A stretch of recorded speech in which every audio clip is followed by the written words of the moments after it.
Welcome student. Applied math second chapter है समतल। देखिए, समतल पढ़ने से पहले उसके कुछ फार्मूले हैं जो हमको आने चाहिए। तो सबसे पहले हम उन फार्मूलों की तरफ ध्यान दे लेते हैं। आपको फ़िलहाल तो दिख रहा होगा फार्मूले, लेकिन चलिए हम आपको बताते हुए चलते हैं वो फार्मूले हैं क्या। देखिए, पहला फार्मूला दे रखा है, कह रहा समतल का समीकरण निकालने के लिए कुछ फार्मूले दे रखे हैं। पहला दे रखा समतल का व्यापक समीकरण। देखिए, हर प्रकार के इससे पहले भी हम लोग पढ़ के आए व्यापक समीकरण। अब ये समतल का व्यापक समीकरण है। तो क्या है, ax + by + cz + d = 0। कह रहा जहाँ a b c समतल के अभिलंब के दिगनुपात है। ठीक है, ये हम लोग पहले भी दिगन अनुपात पढ़ के आए हैं और इसमें भी हम लोग a b c को दिगनुपात के रूप में देखते हैं। ठीक है, इसी प्रकार देखिए दूसरा दे रखा है, कह रहा अभिलंब रूप। जब अभिलंब रूप दिया होगा किसी समीकरण का तो होता क्या है, lx + my + nz = p। कह रहा जहाँ p मूल बिंदु से समतल की लंब दूरी है। मूल बिंदु से समतल की लंब दूरी p है जहाँ पर। इसी प्रकार तीसरा दे रखा, कह रहा अंताखंड रूप में दिया हो। जब अंताखंड रूप में x/a + y/b + z/c = 1। ठीक है, अगर इस रूप का दिया होगा तो जहाँ पर a b c समतल द्वारा x अक्ष, y अक्ष तथा z अक्ष पर काटे गए अंताखंड होंगे। ठीक है, देखिए इसी का चौथा दे रखा है, कह रहा एक बिंदु दिया हो और कह रहा से होकर गुजरने वाले समतल का समीकरण। जब एक बिंदु दिया होगा कहेगा उससे गुजरने वाले समतल का समीकरण क्या होगा, a कोष्ठ में x - x1 + b कोष्ठ में y - y1 + c कोष्ठ में z - z1 = 0 होगा। ठीक है, अब देखिए अगला पांचवा क्या कह रहा है, मूल बिंदु से होकर जाने वाले समतल का समीकरण ax + by + cz = 0 होगा। अगला देखो कह रहा कि तीन बिंदु दिए हों। जब आपके पास तीन बिंदु दिए होंगे से होकर गुजरने वाला समतल का समीकरण पूछेगा तो आपको लिखना है x - x1 y - y1 z - z1, इसी पर x2 - x1 y2 - y1 z2 - z1 x3 ये सारे मान आपको यहाँ से निकाल के यहाँ रखने होंगे। ठीक है, यहाँ से मान निकालेंगे और यहाँ रखेंगे, तब उसको बराबर 0 करके हल करेंगे। चलते हैं आगे को फार्मूले पे। देखिए, फार्मूला हम लिख भी सकते थे, लिखने से क्या होगा, हमारा टाइम ज़्यादा लगेगा और हमको करना क्या है, एक्सरसाइज हमको पढ़नी है। इसीलिए हम आपको किताब में बताए दे रहे हैं, आप इसे ही से समझ लीजिएगा और आपको सारे फार्मूले आराम से दिख भी रहे हैं। ठीक है, इसीलिए मैं लिख भी नहीं रहा हूँ। अब देखिए अगला फार्मूला क्या कह रहा है, ax + by + cz + d = 0 के समानांतर समतल का समीकरण। ठीक है, इसके समानांतर समतल का समीकरण क्या हो जाएगा, ax + by + cz + k = 0 हो जाएगा। देखिए कह रहा दो समतल के परिच्छेद से होकर जाने वाले समतल का समीकरण। दो समतलों के परिच्छेद से होकर जाने वाले समतल का समीकरण क्या हो जाए, a1x + b1y + c1z + d1 + lambda × a2x + b2y + c2z + d2 = 0 हो जाएगा। इसी प्रकार देख लीजिए, ये एक्स वाई तल के लिए दे रखा है, ये एक्स अक्ष के समांतर समतल का समीकरण दे रखा है, ये वाई अक्ष के समांतर समतल का समीकरण दे रखा है, ये जेड अक्ष के समांतर समतल का समीकरण दे रखा है। ठीक है, आप लोग देख लीजिएगा। इसके बाद देखिए आपका एक फार्मूला और दे रखा है, कि कोण, जब कोण निकालना हो या एंगल निकालना हो या cos थीटा निकालना हो, उसके लिए फार्मूला क्या है, कह रहा दो समतलों के बीच का कोण cos थीटा होगा और ये जब निकलेगा क्या, L1 L2 + M1 M2 + N1 N2, जहाँ L1 M1 N1 तथा L2 M2 N2 रेखाओं की दिक्कोज्याएँ होंगी। ठीक है, दिक्कोज्याएँ होंगी। इसके बाद दूसरा कह रहा cos थीटा बराबर a1 a2 + b1 b2 + c1 c2 बटे a1 square + b1 square + c1 square का होल स्क्वायर। इसी प्रकार a2 square + b2 square + c2 square का होल स्क्वायर, जहाँ a1 b1 c1 तथा a2 b2 c2 अभिलंबों के दिगनुपात हैं। ठीक है, चलते हैं आगे फार्मूले पे। देखिए ये तो फार्मूला हम लोग आगे पढ़ भी चुके हैं, ठीक है। समतल परस्पर लंब होंगे, जब लंब होंगे तो बराबर 0 होगा। या इससे भी ऐसे भी लिख सकते हैं, या A1 A2 से भी दे सकते हैं, मतलब L1 L2 से भी दे सकते हैं, A1 A2 से भी दे सकते हैं। और जब समतल परस्पर समांतर होंगे तो हम लोग ये भी फार्मूला पढ़ के आए हैं, देखो पिछली प्रश्नावली में, और ये भी फार्मूला पढ़ के आए हैं, ठीक है। अब कह रहा है दूरी निकालने के लिए, देखिए दूरी निकालने के लिए हम लोग ये फार्मूला तो जानते होंगे ना, एक बिंदु दिया होगा, एक कोई समतल दी होगी, तो लंबी की दूरी P बराबर मॉड के अंदर A1 x1 plus B1 y1 plus C1 z1 plus D बटे under root A square plus B square plus C square. इससे हम लोग बिंदु और समतल के बीच की दूरी निकाल सकते हैं। और जब दो समांतर समतल दिए हों, A1x plus B1y plus C1z और प्लस D1 बराबर 0, इसकी बीच की दूरी निकाल ली तो D बराबर D1 माइनस D2 मॉड के अंदर D1 minus D2 under root A square plus B square plus C square. Mod इसलिए लगाया जाता है कि अगर हम मॉड नहीं लगाए, पता लगे हमारी दूरी माइनस पे आ गई, तो बेटा माइनस पे तो दूरी होती नहीं है, इसीलिए मॉड लगा दिया जाता है कि मॉड के बाद जो भी आएगा हम उसको उठा के प्लस पे रख लेंगे, इसलिए मॉड लगा दिया गया है। ये हुए हमारे फार्मूले जो इम्पोर्टेंट थे, आप लोग पढ़िएगा। अब हम लोग चलते हैं एक्सरसाइज की तरफ। देखिए एक्सरसाइज में बहुत सारे क्वेश्चन दे रखे हैं, देखिएगा, ठीक है।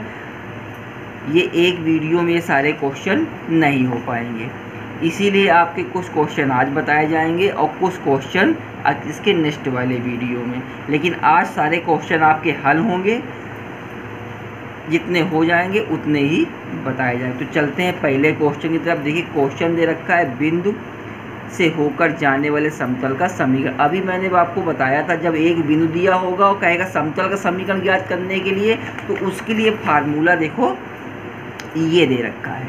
एक बिंदु दे रखा है, से गुजर के समतल का समीकरण, ये वाला फार्मूला लगा के और हल हो जाएगा। चलते हैं हल करते हुए इसको। देखिए क्वेश्चन आपके सामने लिखा है, बिंदु दे रखा है, से होकर जाने वाला समतल का समीकरण। अगर थोड़ा इस क्वेश्चन को बड़ा करना हो तो हम थोड़ी बहुत परिभाषा लिख सकते हैं। हम क्या लिख सकते हैं, हम यहाँ लिख सकते हैं, हम जानते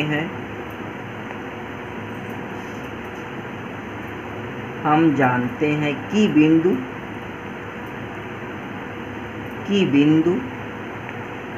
x1 y1 z1 से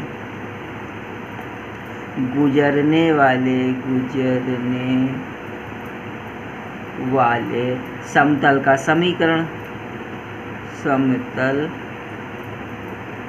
समीकरण अभी मैंने लिखाया था, क्या होता है, ये होता है ax minus x1 plus b y minus y1 plus c z minus z1 बराबर 0 होता है, ठीक है। अब देखिए हमारे पास एक बिंदु दे रखा है, ये x1 y1 z1 के मान होंगे, हम यहाँ पे उठा के रख देंगे। कैसे रखेंगे, ये हमारे पास a हो जाएगा, ये माइनस है तो x माइनस 3 हो जाएगा, प्लस b रख देंगे, ये y ये माइनस माइनस प्लस कर देगा, ये 2 हो जाएगा, प्लस c ये माइनस प्लस कर देगा, तो z प्लस 2 बराबर 0। और यही हमारा क्या होगा, यही हमारा आंसर होगा और यही हमारे समतल का समीकरण होगा, ठीक है। चलते हैं क्वेश्चन नंबर दूसरे की तरफ।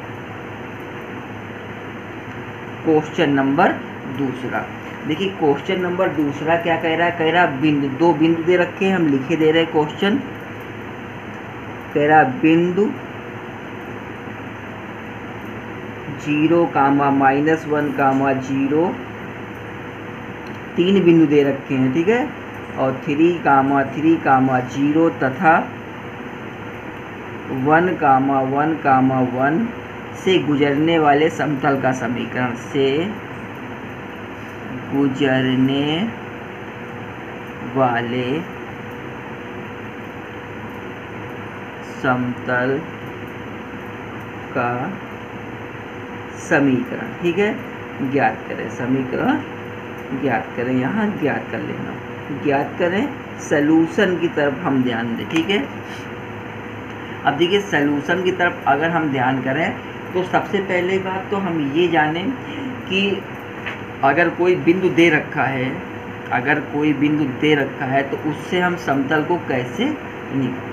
तो देखो हम मान लेते हैं, क्या माने, बिंदु 0, -1, 0 से जाने वाले समतल का समीकरण। अब देखिए, एक बिंदु से जाने वाले समतल का समीकरण अभी ऊपर हम आपको बता चुके हैं, ठीक है। एक बार मैं फिर लिखे दे रहा हूँ यहीं पे। तो हमारे पास फार्मूला क्या है, फार्मूला है x माइनस x1, ये a यहाँ पे होगा, plus b y minus y1 plus c z minus z1 बराबर 0। अब इस बिंदु से गुजर रहा है, तो चलिए हम इस बिंदु से गुजारे दे रहे हैं। ये a x minus 0 plus b y plus 1 plus c z minus 0 बराबर 0। ये बिंदु हमने यहाँ पे उठा के रख दिए। इसको अगर हम हल करें ना, तो देखिए ये क्या आ जाएगा हमारे पास, ये हमारे पास आ जाएगा ax plus b y plus 1 plus cz बराबर 0। अगर ये हमारा एक समीकरण बना है, तो हम इसको समीकरण नंबर 1 दे लें, ठीक है। इसी प्रकार हम क्या करें, हम इन सभी को इसी से हम गुजार दें, इसी से हम गुजार देते हैं। तो देखिए समीकरण 1 से बिंदुओं 3, 3, 0 तथा 1, 1,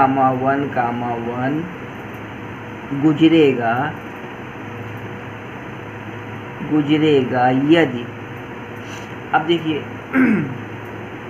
हम इस चीज़ को इन बिंदुओं से गुजारे दे रहे हैं। तो जब हम गुजारेंगे, तो सबसे पहले हम 3 रख के देखते हैं, ठीक है। जब 3 रखेंगे, 1 0 तो ख़त्म कर दो 0, ठीक है।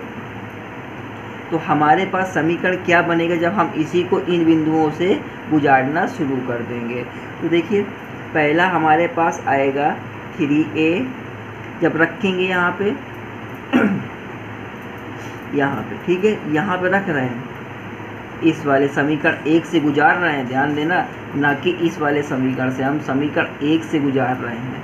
तो ये 3a हो जाएगा, प्लस का ये b 3 प्लस 1 और प्लस जब 0 रखेंगे, ये हमारे पास 0। इसको थोड़ा और सरल कर लोगे तो ये आसानी से आपका सरल हो जाएगा, ठीक है। तो ये आपका आ जाएगा 3a प्लस का 4b बराबर 0। इसको हम समीकरण नंबर 2 मान लेंगे, ठीक है। अब इसी प्रकार ये बिंदु भी हम समीकरण नंबर 1 से गुजार देंगे। आप लोग गुजारिएगा, देखिएगा क्या आता है, ठीक है। तो ये आ जाएगा हमारे पास a plus 2b plus c बराबर 0। समीकरण नंबर ये हमारे पास हो जाएगा 3, ठीक है। अब देखिए हमको करना क्या है, समीकरण 2 और समीकरण 3 को हल कर लेना है। समीकरण 2 व समीकरण 3 को हल कर लेना है। तो चलिए समीकरण 2 व समीकरण 3 को हल करने पर अब सोच रहे होंगे सर एक में तो ए बी पद दिया है, एक में ए बी सी दे रखा है, ये कैसे हल होगा। अब मेन चीज़ तो समतल में यही है, समतल में यही एक परेशानी है कि हमको समतल के समीकरण हल करने के लिए बज्र गुणनखंड विधि आनी चाहिए, ठीक है। बज्र गुणनखंड विधि आनी चाहिए। सबसे पहले तो हम आपको नॉर्मल तरीके से, अगर बज्र गुणनखंड विधि समझना है तो हमारे प्लेलिस्ट पे जाइएगा, वहाँ पे बज्र गुणनखंड विधि के बारे में डिटेल से बताया गया है। अभी तो हम सिर्फ आपको यहाँ से थोड़ा सा हिंट हम देते चलेंगे, ठीक है। ए बी सी ये हमारे पास हो गया, ये हमारे पास 3 हो गया, ये हमारे पास 4 हो गया, सी का मान नहीं तो 0 हो गया, यहाँ पे 1 हो गया, यहाँ पे 2 हो गया, यहाँ पे 1 हो गया, ठीक है, इस प्रकार से हमने एक सारणी बना ली, क्योंकि सी का मान नहीं था तो हमको सारणी बनाना पड़ा। अब देखिए हमको क्या निकालने हैं, इसके मान निकालने हैं। ठीक है, तो इसके मान निकालने के लिए अब हम अप्लाई करते हैं बज्र गुणनखंड विधि। तो अब होता क्या है, हमारे पास ए होता है बटे होता है बराबर बी होता है बटे होता है बराबर सी होता है बटे होता है बराबर एक कांस्टेंट हम लोग ले लेते हैं, हमने ले लिया के ले लिया। ठीक है, अब जब बज्र गुणनखंड विधि से ए का मान निकालते हैं ना, तो देखिए ए हमारे पास क्या आएगा, हम पहले मल्टीप्लाई इसका कराते हैं तो ये हमारे पास 4 हो जाएगा, इसका कराएंगे तो गुणा माइनस का 0 हो जाएगा। ठीक है, अब बज्र गुणनखंड विधि में होता क्या है, जब हम लोग b का मान निकालते हैं, समझिएगा सबसे मेन चीज़ यही होता है b का मान निकालना। जब हम b का मान निकालते हैं, या तो हम b के मान को माइनस यहाँ कर लें तो हम सीधे सीधे मान निकाल लें, अगर माइनस ना करें तो हम इसका उल्टा गुणा करा दें। अब जैसे b का मान निकालना है तो ये पद हमारा यहाँ से मुड़ जाएगा, और सीधा ऐसे निकालना हो तो यहाँ माइनस कर लो, और नहीं तो इसका उल्टा कर दो, पहले ये इसका गुणा कर दो फिर इसका गुणा, इसका किया ये 0 हो गया, इसका किया तो -3 आ गया, तो ये हमारे पास 0 हो गया, ये -3 हो गया। सिर्फ b के मान पे होगा ऐसा, a और c बराबर निकलेगा। इसी प्रकार c का मान निकालना हो तो 3 दूना 6 हो जाएगा और माइनस का 4 हो जाएगा। ठीक है, अब देखिए हमारे पास a बटे 4 आ गया और बराबर b बटे -3 आ गया और c बटे 2 आ गया, बराबर हमारे पास k हो गया। ठीक है, अब पेज भर गया, हम पेज को पलटाए ले रहे हैं। तो एक बार मान देख लीजिएगा, यहाँ पे आया है a बराबर a बटे 4, b बटे -3 और c बटे 2 बराबर k आया है। ठीक है, तो अब देखिए करना क्या है, जो हमारे पास मान है बराबर के रखा हुआ था, तो अब हम निकालते हैं ये a बटे 4 बराबर के, तो हमारे पास a बराबर क्या आ जाएगा 4k। b का मान क्या निकला था, b बटे -3 बराबर k, तो b बराबर -3k। c बराबर क्या निकला था बेटा, c बराबर निकला था हमारे पास c बटे 2 बराबर k, तो c बराबर 2k। ठीक है, ये हमारे पास a b c के मान मिले। अब a b c के मान करना क्या है, समीकरण नंबर 1 पे उठा के रख देना है। तो हम यहाँ पे लिखते हैं समीकरण 1 में a, b व c के मान रखने पर।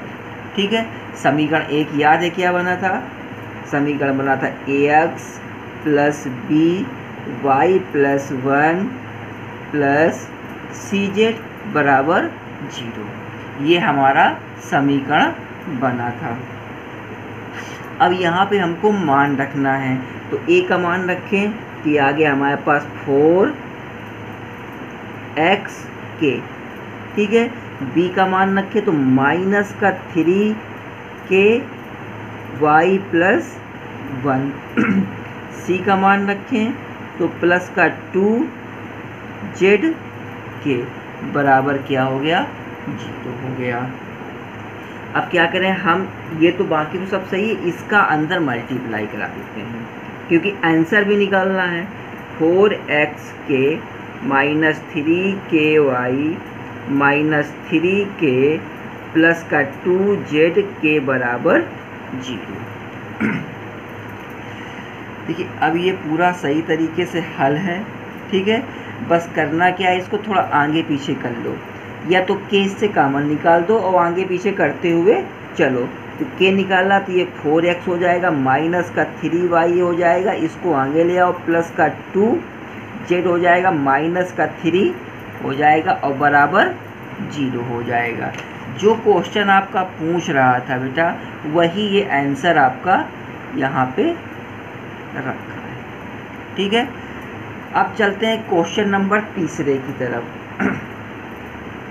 अब हम क्वेश्चन लिखेंगे नहीं, हम आपको क्वेश्चन नंबर तीसरा दिखा रहे हैं, आप लोग देख लीजिएगा, हम सीधे उसका सैल्यूशन करते हैं। तो ये देखिए क्वेश्चन नंबर तीसरा क्या कह रहा है। क्वेश्चन नंबर तीसरा कह रहा है उस समतल का समीकरण ज्ञात करें जो नियामक अक्षों पर -4, 2 तथा 3 के अंताखंड काटता है। मतलब अंताखंड काटता है उस समतल का समीकरण जो नियामक अक्षों पर -4, 2 तथा 3 के अंताखंड काटता है। तो चलते हैं इसको सैल्यूशन करते हुए, ठीक है।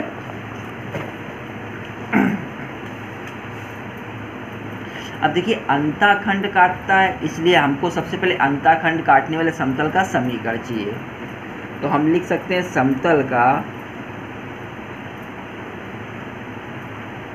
समीकरण या अंताखंड समतल का समीकरण, जो भी आपको भाषा समझ में आप लिख सकते हैं। क्या होता है, x/a plus y/b plus z/c बराबर 1 होता है। अच्छा, अंताखंड तो हमारे पास होते क्या हैं, हम लिख सकते हैं जहाँ a, b, c नियामक अक्ष से काटे गए अंताखंड हैं, इसलिए अगर हम बात करें, देखो एक समीकरण दिया हुआ था ना, जिसमें उस पर दे रखा था कि -4, 2, 3, ठीक है, बिंदु दे रखे थे ना, अंताखंड के बिंदु दे अक्षों पर।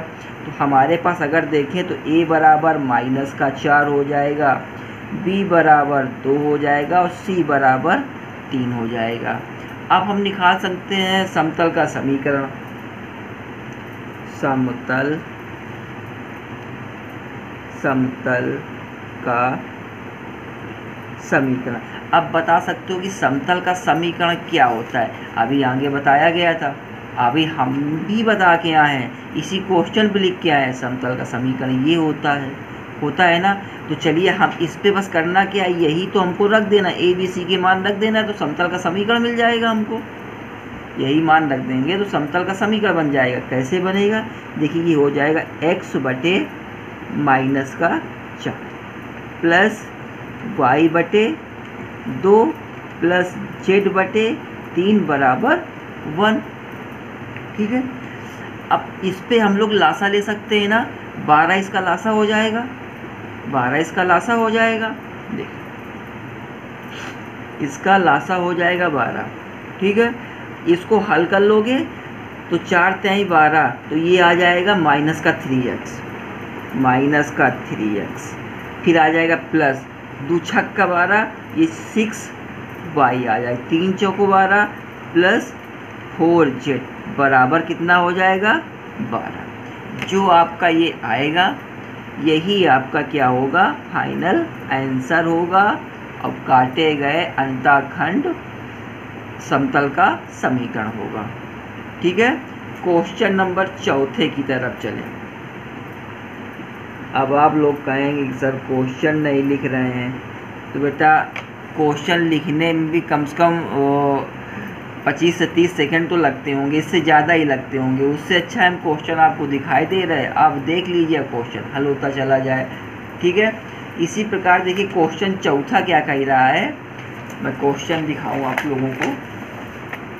तो क्वेश्चन नंबर 4 कह रहा है समतल का समीकरण दे रखा है 4x + 3y - 6z - 12 बराबर 0 को अंताखंड रूप में व्यक्त करें। अब इसको, इस समीकरण को कह रहा अंताखंड रूप में व्यक्त करना है, तो व्यक्त हो जाएगा, बहुत आसान है।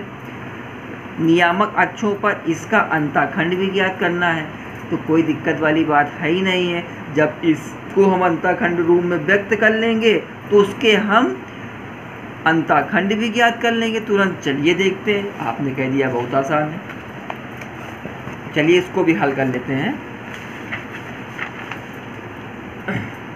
तो देखिए हमारे पास क्या दे रखा है, समतल का समीकरण होता क्या है। सबसे पहले तो हम लिख लेते हैं समतल का समीकरण क्या होता है बेटा, अभी लिख के आए x/a plus Y upon B plus Z upon C बराबर 1 होता है। और देखो समीकरण दिया हुआ है एक, ठीक है, समीकरण आपका दे रखा है 4x प्लस 3y माइनस का 6z माइनस 12, ठीक है, बराबर 0 दे रखा है। तो सबसे पहले हम इसको सही तरह से लिख लें। ये 4x प्लस 3y 12 को पक्षांतर कर दें, माइनस 6z बराबर 12 हो गया, ठीक है। अब देखिए अगर हम इसको हल करना चाहें तो हम करें क्या, इसी समीकरण पे हम 12 का भाग दे दें सब में। कैसे, 4x बटे 12 प्लस 3y बटे 12 माइनस 6z बटे 12 और बराबर 12 बटे 12, ठीक है। हमको निकालना क्या है, हमको अंताखंड काटे गए अंताखंड रूप में व्यक्त करना है, ठीक है। अंताखंड रूप में व्यक्त करने के लिए हमने किया क्या, 12 का भाग दे दिया। अब इसको हम काट लेंगे सभी को, ठीक है। ये हमारे पास क्या आ जाएगा, ये x बटे 3 प्लस y बटे 4 माइनस z बटे 2 बराबर 1। तो ये तो हमारा हो गया अंताखंड रूप में, हमने इसको व्यक्त कर दिया, ठीक है। अब क्या पूछ रहा था, पूछ रहा था अंताखंड रूप में अंताखंड ज्ञात करने थे। तो बेटा अब जब आ गया, हमें पता है कि ए बी सी जो होते हैं इसके अंताखंड होते हैं ए बी सी, तो ये हमारे पास अंताखंड हो गए। इसका मतलब हम लिख सकते हैं अतः अंताखंड, अतः अंतःखंड बराबर ए बराबर 3 बी बराबर 4 और सी बराबर माइनस का 2 हो गया। दोनों आंसर हम लोगों को मिल गया, ठीक है। देखिए दोनों आंसर आ गए, एक ये हो गया, एक ये हो गया, ठीक है। क्वेश्चन नंबर 4 हो गया है। चलते हैं अगले क्वेश्चन की तरफ। देखिए अगला क्वेश्चन आपका दे रखा, कह रहा है समतल 2x minus 3y minus 6z बराबर 14 को अभिलंब रूप में परिवर्तित करें तथा इस प्रकार मूल बिंदु से समतल पर डाले गए लंब की लंबाई तथा दिक् को ज्याएं ज्ञात करें। आप लोग सोच रहे हो सर पाँचवा छोड़ दिया है, पाँचवा भी बता देंगे, लेकिन पाँचवें में भाषा कुछ ज़्यादा है इसलिए अभी इसको रोके हुए हैं, लास्ट में हम इसको भी बता देंगे, ठीक है। तो पहले छठवां देख लो। तो क्वेश्चन आपके सामने है, चलते हैं इसको प्रूव करते हुए। देखिए समतल का समीकरण क्या होता है, वो पूछ रहा है ना, तो हम सबसे पहले समतल का समीकरण समझें। समतल का समीकरण, समतल का समीकरण होता क्या है, ax plus by plus cz बराबर d होता है, ठीक है। ये होता है समतल का समीकरण। और क्वेश्चन ने पूछा है कह रहा समतल दे रखा को अभिलंब रूप में परिवर्तित करें। तो सबसे पहले इसको अभिलंब रूप में परिवर्तित कर लेते हैं, लंब रूप में परिवर्तित कर लेते हैं, ठीक है। अब देखिए लंब रूप में परिवर्तित करने के लिए हमको करना क्या होगा, सबसे पहले तो हम यहाँ लिखे ले रहे हैं लंब रूप में, लंब रूप में, लंब रूप में परिवर्तित करने के लिए हमको करना क्या होगा, हमको under root A square plus B square plus C square से इस वाले समीकरण में भाग दे देना है। इस वाले समीकरण में जब हम भाग दे देंगे तो इसको हम लंब रूप में परिवर्तित कर लेंगे, ठीक है। तो अब देखिए हम इस वाले समीकरण इसका भाग दे रहे हैं, तो भाग जब देंगे तो आ जाएगा A upon under root A square plus B square plus C square into पे X plus B upon under root A square plus B square plus C square into Y plus C upon under root A square plus B square plus C square बराबर D upon under root A square plus B square plus C square. अब हमारा ये क्या हुआ है, अभिलंब रूप में परिवर्तित हो गया। जब ये अभिलंब रूप में परिवर्तित हो गया है तो इसको हम करें क्या, समीकरण नंबर 1 डाल लें। फिर क्वेश्चन कह रहा है परिवर्तित करें तथा इस प्रकार मूल बिंदु से समतल पर डाले गए लंब की लंबाई तथा दिक् को जाए, मतलब समतल से डाले गए लंब की लंबाई, तो मूल बिंदु से तो हम लिखते हैं जो क्वेश्चन कह रहा है हम वही लिखते हुए चलते हैं, ठीक है, बिल्कुल क्वेश्चन की तरह। मूल बिंदु से डाले गए लंब की लंबाई, मूल बिंदु से डाले गए लंब की लंबाई, लंब की लंबाई, ठीक है। अब देखिए लंब की लंबाई डाले गए, अब यहाँ तो कोई हमारी लंब तो है नहीं, हमारे पास डी जो होता है यही तो लंब की लंबाई हमको निकालेगी, यही तो निकालेगी, ठीक है। तो अगर हम इसको मान लें कि लंब की लंबाई है तो ये हमारे पास डी अपॉन अंडर रूट क्या होगा, A square plus B square plus C square हो गया, ठीक है। ये हो गया under root A square plus B square plus C square हो गया, ठीक है। तो ये होगी हमारे पास डाले गए लंब की लंबाई। अब देखो क्या पूछ रहा है दिक् को जाए ज्ञात करें, दिक् को जाए ज्ञात करें। तो अब हम करें क्या, दिक् को जाए ज्ञात कर लेते हैं और डाले गए लंब की लंबाई ज्ञात कर ले। सबसे पहले दिक् को जाए ज्ञात कर लेते हैं, ठीक है।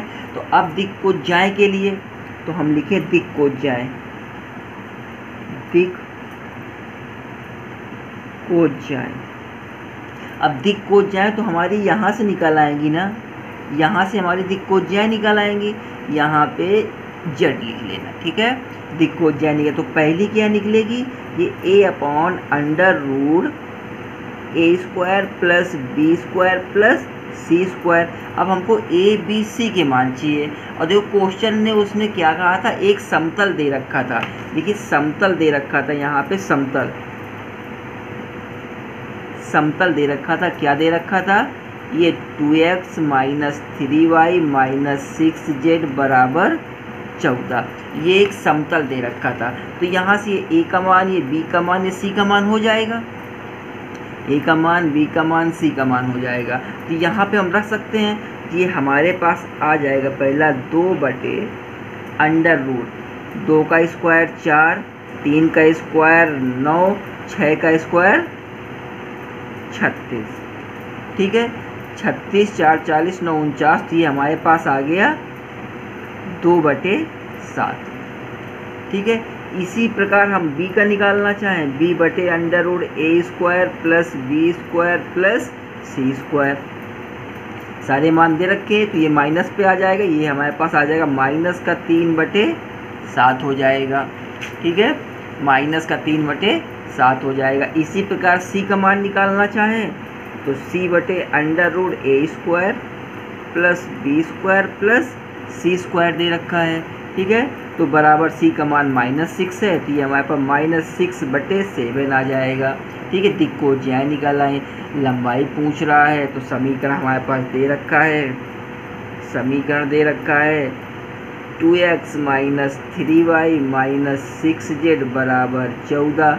लंबाई निकालने के लिए हमने एक फार्मूला बताया था, बस आपको वही अप्लाई कर देना है। ये 4, ये 9, ये चलन 36, ये आपके पास आ गया 7, ठीक है, 7 आ गया। अब हमारे पास समीकरण है, इस पे हम x y z के मान रख लो, a b c के मान रख लो, यहाँ से निकले तो जो a b c के मान निकले तो वो आप आराम से रख लीजिए और समीकरण को हल कर लीजिए, ठीक है। फिर भी ना आए तो हम हल कर दे रहे हैं, तो आप ये मान रख के हल कर लीजिए। अब रखना है क्या, ये सब मान रखें, बस इन्हीं को समीकरण में रखना है और हल हो जाएगा, ठीक है।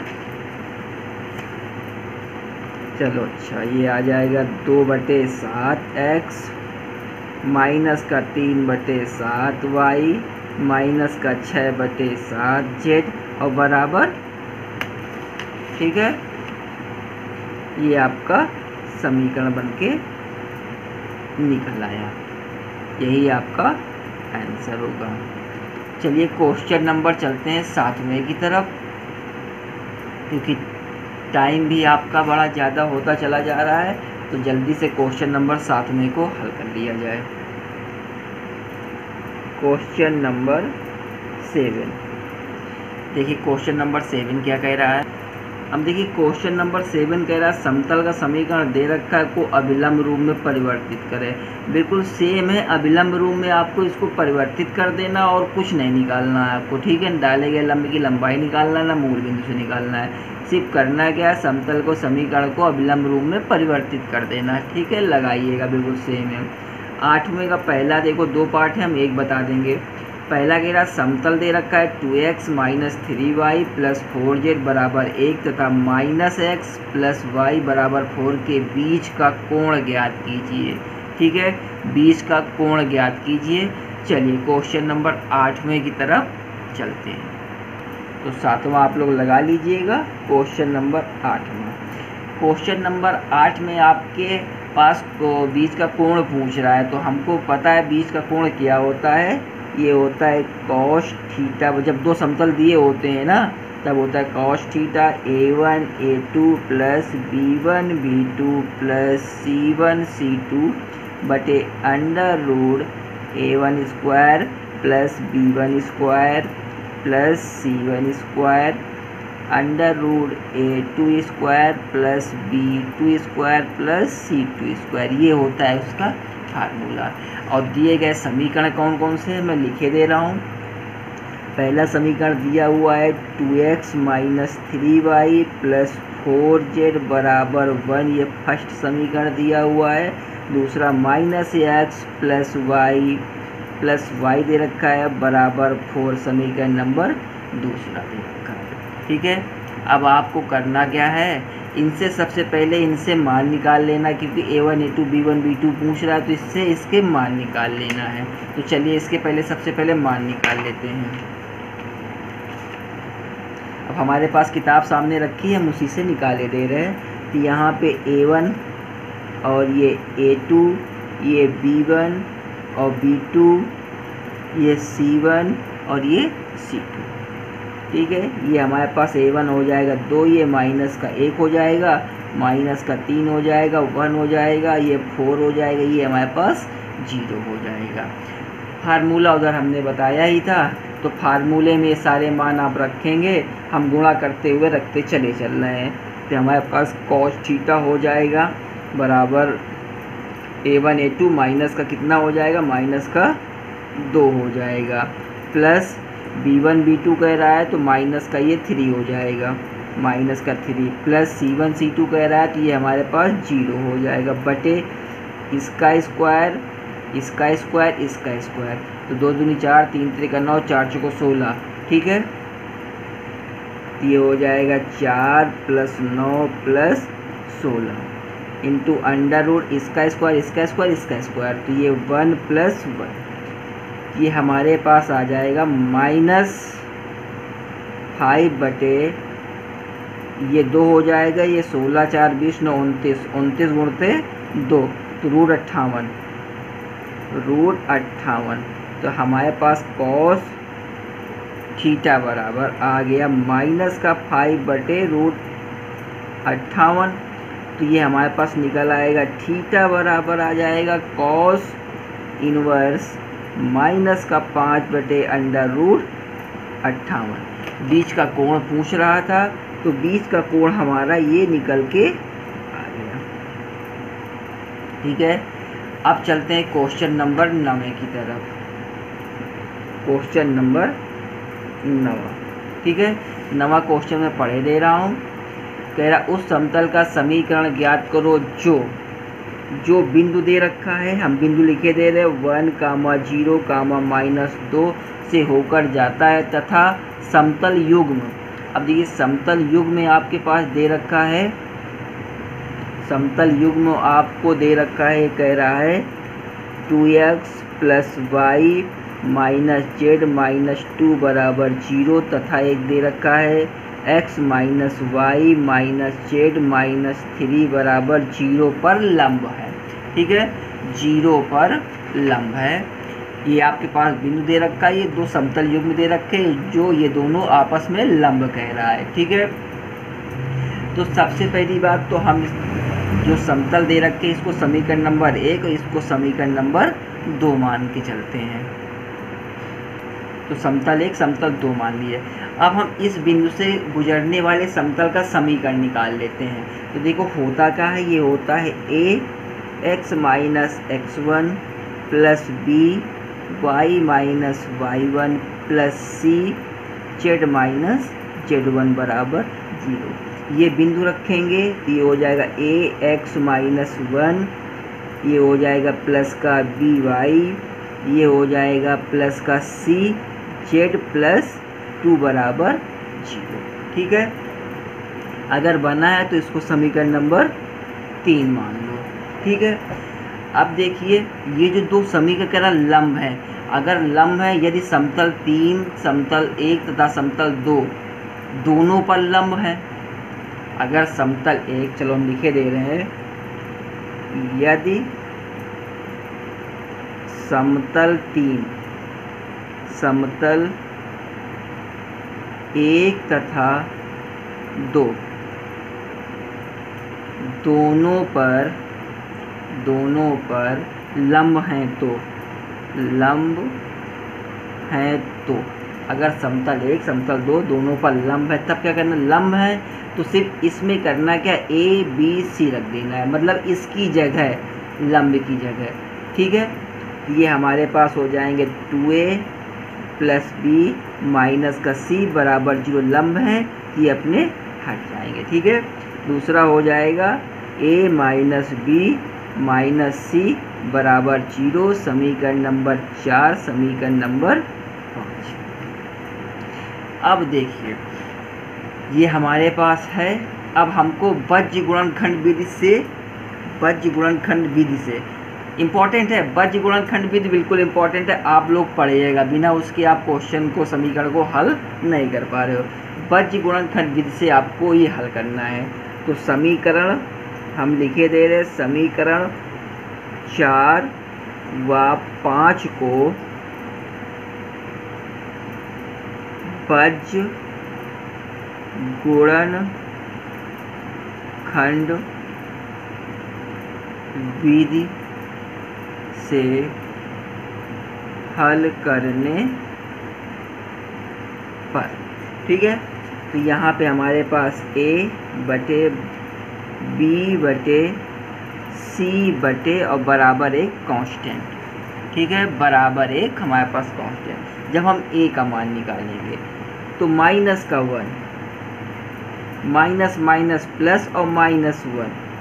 ठीक है, हमने बताया था b के मान को हम उल्टा कर लेते हैं या तो माइनस लगा देते हैं। ठीक है, b का मान निकालें तो इसको हम उल्टा कर लें, जब उल्टा करेंगे तो माइनस का ये हमारे पास 1 आ जाएगा, माइनस और माइनस का प्लस हो जाएगा, ये 2 हो जाएगा।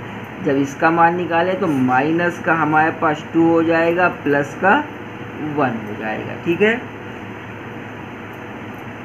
माइनस का 2 होगा, माइनस का 1 होगा, माइनस का 1 होगा ये हमारे पास। ठीक है, तो ये हमारे पास आ जाएगा a बटे माइनस 2, b बटे 1 और c बटे माइनस का 3 बराबर k। इसका मतलब a बराबर 2k माइनस का, b बराबर k और c बराबर माइनस का 3k आ गए। ठीक है, यही मान करने क्या है, समीकरण नंबर 3 पे रख देने हैं। यही मान आपको समीकरण नंबर 3 पे रख देना है।